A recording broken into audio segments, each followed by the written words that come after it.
Graph f of x equals log base 2x plus 6. So I want to look at what this would look like without the transformations so that I can use my exponential form. And again, you probably don't necessarily need to write this out each time. As long as you know the base number is going to be 2 to the y or f of x. But for our table, it's easier to look at that. So let's do a table of values with this again, and you're going to get used to this table probably already.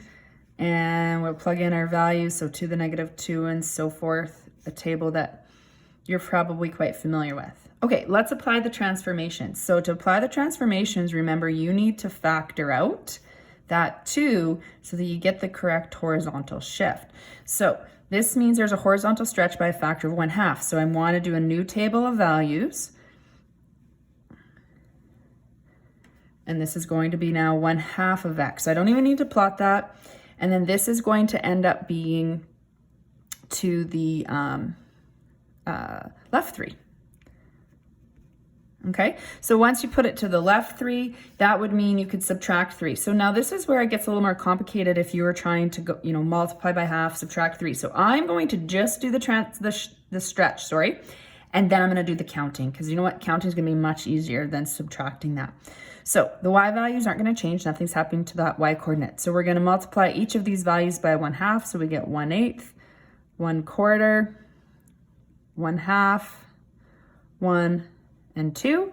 And nothing happens to the y values. And then I always write myself a note at the bottom of the table so I remember that I still have to move it left 3 after that. So I'm going to use pencil. This is not my final answer because I want to put this in here. Normally there's an asymptote here, but it's going to move left 3, so I'm not going to draw it in because I would have to just get rid of that after. But I'm going to plot the 1/8, excuse me, the 1/4. Oh, I need a scale. There we go. Now we have 1/4, 1/2 and 0. 1, 1, and 2, 2. Okay, so I'm just going to lightly draw this in. Now I kind of want to leave this here in my notes examples, so I'm going to label that I graphed y equals log base 2 of 2x. If this was on, your homework or something you were submitting, you could erase that part. Now my final answer I'm going to put in pen then so that we can make sure that stands out. So I'm going to have an asymptote at x equals -3. Because it moved left 3. And then I'm simply going to move all of these points left 3. Now, the intercept looks like kind of a good starting point here. That's half, because it's half of a distance from where the asymptote would have been. So then I just know I'm going to plot 1/4 and 1/8 here. So I'm not necessarily, I'm counting 3, but I find it easier to just kind of visualize where these are.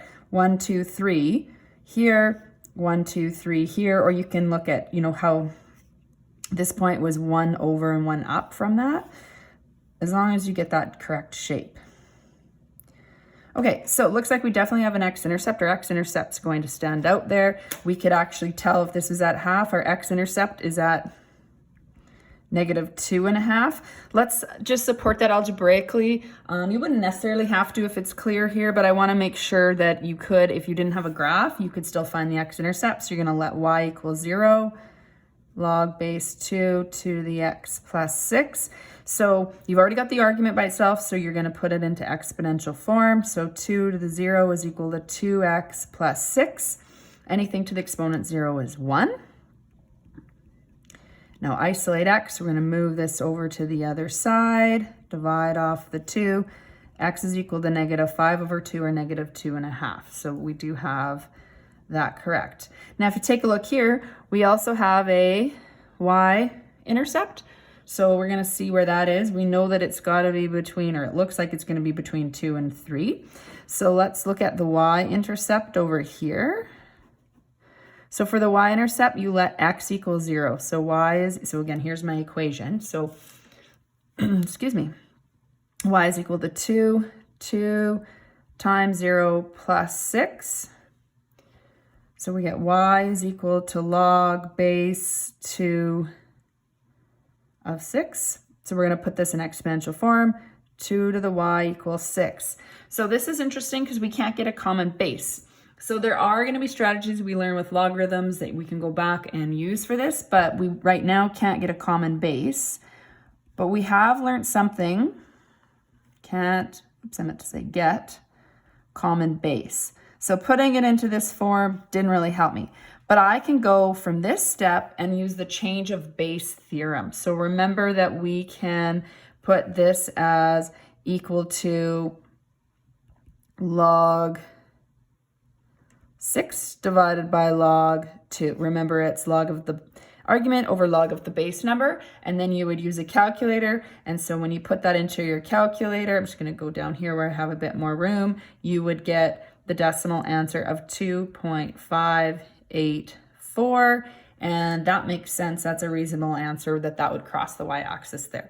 So you can still get the y-intercept, but you have to remember this is probably your go-to strategy. It is for me.